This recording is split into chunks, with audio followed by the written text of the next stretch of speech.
Jones, and Adam asks, after working with John Meadows, who is not a big believer in overhead work, have you become an anti-overhead press guy? I've been an anti-overhead press guy long before John ever was.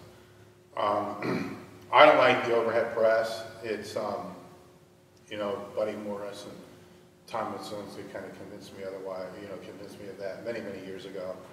I've only used it throughout my entire career sparingly. You know, I never really saw a carryover from it to my bench press. There were times I tried some one-arm overhead presses that I thought may not have helped, but it was nowhere near as much of a carryover as what I was getting out of a real steep, close grip incline. So I really didn't see, except for when I was bodybuilding, I really didn't see how it would really help. So I never really put a lot of focus on that. The other thing is, and I mean, I'm still beat up, so maybe, you know, the philosophy was wrong. I've always looked at lifters who were in their 40s, 50s, 60s that have had 30 years under their belt, and always asked them what exercises they could no longer do. Because those are the ones I wanted to avoid. Because obviously, there's a reason why they can no longer do them.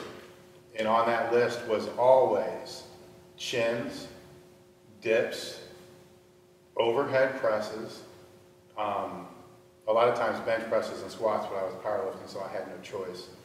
And those are probably the big five. I mean, it was enough times that almost everybody was saying that. Like, I can do whatever I want to do, but I can no longer do dips, I can't do chins, and I can't do overhead presses. Well, how come? Well, because it hurts.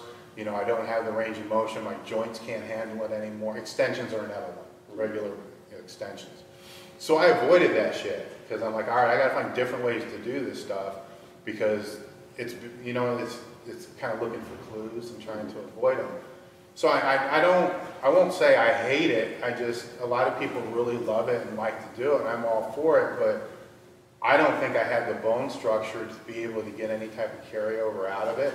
My shoulder is destroyed, so I don't see how that would have helped not destroy my shoulder. I see how it would only have helped it be worse sooner.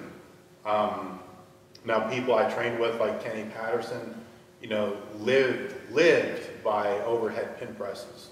I mean, that was one of his go-to exercises for his bench press. So for some people, it's big time.